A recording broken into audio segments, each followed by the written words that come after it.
श्वेता अवस्थी जी। राधे राधे महाराज जी। महाराज जी, हमने आपके श्रीमुख से सुना कि बिना गुरु दीक्षा के भगवत प्राप्ति नहीं होती, तो क्या ऐसे में हम मतलब अगर जब दीक्षा नहीं ले पा रहे, क्योंकि नाम जप में बहुत श्रद्धा है लेकिन नौकरी 10 घंटे गृहस्थी के कारण नियमित, फिर डर लगता है कि कहीं नाम की मर्यादा भंग ना हो जाए, इसलिए गुरु अपराध ना बने। नहीं, ले लेना चाहिए, कहीं कहीं किसी महापुरुष से ले लेना चाहिए, तो कम से कम हम भगवान के मार्ग में रजिस्टर्ड तो हो गए। जो हमारे आचार्य परंपरा से हम वहाँ जुड़ गए।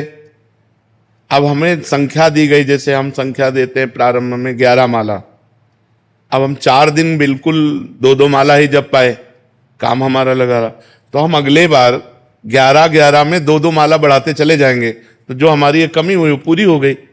ऐसा नहीं कि हम 10 घंटे काम करते हैं तो हम 1 घंटे भजन में नहीं दे सकते, हम दे सकते। 24 घंटे में अगर 10 घंटे काम करते हैं तो आप हिसाब लगा लीजिए, 6 घंटे 7 घंटे सो लीजिए तो 17 घंटे हो गए, 1 घंटे मनोरंजन कर लीजिए तो 18 घंटे हो गए। तो अभी तो बहुत बचे, 19, 20, 21, 22, 23, 24, 6 घंटे बचे। 6 घंटे में हम 3 घंटे और छोड़ देते हैं, 3 घंटे भजन करें तो भगवत प्राप्त नहीं हो जाएगा। 24 घंटे के समय का विभाग कर लीजिए आप, तो 10 घंटे काम करना कोई बड़ी बात थोड़ी है। आपके पास 24 घंटे हैं, 24 घंटे में 7 घंटे सोने के रख लीजिए, 10 घंटे काम के रख लीजिए, 1 घंटे मनोरंजन के लिए रख, 2 घंटे भोजन आदि के लिए रख लीजिए। अगर आप समय का विभाग करें तो आपके पास समय भजन के लिए है।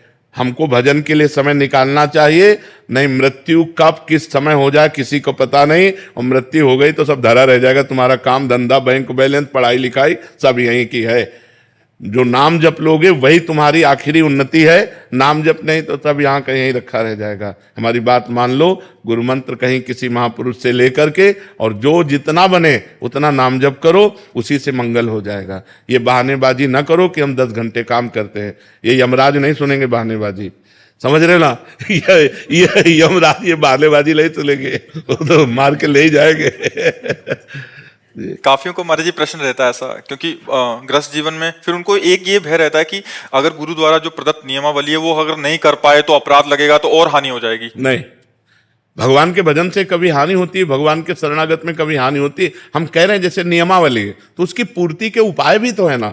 हम मान लो 5 दिन बिजी रहे, एकदम भजन नहीं कर पाए, तो हम जिस दिन से फिर फुर्सत मिलेगी तो 11 माला का नियम, 11 माला और 1 माला और जोड़ लेते हैं और महीना भर चलने देते हैं तो पूरा नियम पूरा हो जाएगा। बेईमानी ना करें, ईमानदारी से यदि हम भजन करें तो हमारे पास समय है, पक्का समय है। उठते बैठते चलते फिरते भी तो माला होता है, बिना माला के भी माला होता है। मान लो हम ट्रेन में जा रहे हैं या हम काम कर रहे हैं तो हर समय हम बोलते थोड़ी रहते हैं, और उस समय हमारे चल रहा है राधा राधा राधा, तो हमारी गणना तो पूरी हो रही ना।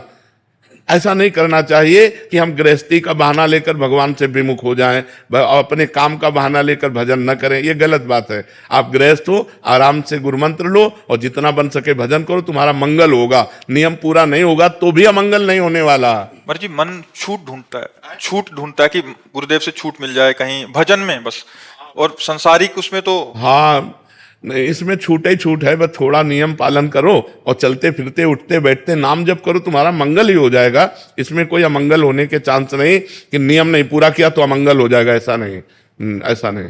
महाराज जी, जैसे चलते फिरते भजन तो कर ही रहे हैं और नाम जप भी करते हैं, लेकिन वो संतुष्टि नहीं आ पाती, ऐसा लगता है कि अभी उतना हो नहीं पा रहा है। ये संतुष्टि तो हमें भी नहीं हो पाई आज तक, तो तुम्हें कहां से हो पाएगी। जैसे जैसे लाभ मिलता है वैसे वैसे लोभ बढ़ता है, ये सिद्धांत है किसी भी विषय में। तो जैसे हमें भजन करते हैं ना, तो आज तक हम अपनी बात कह रहे हैं, आज तक कभी ये नहीं हुआ कि छक के भजन हुआ, ऐसा कभी नहीं हुआ।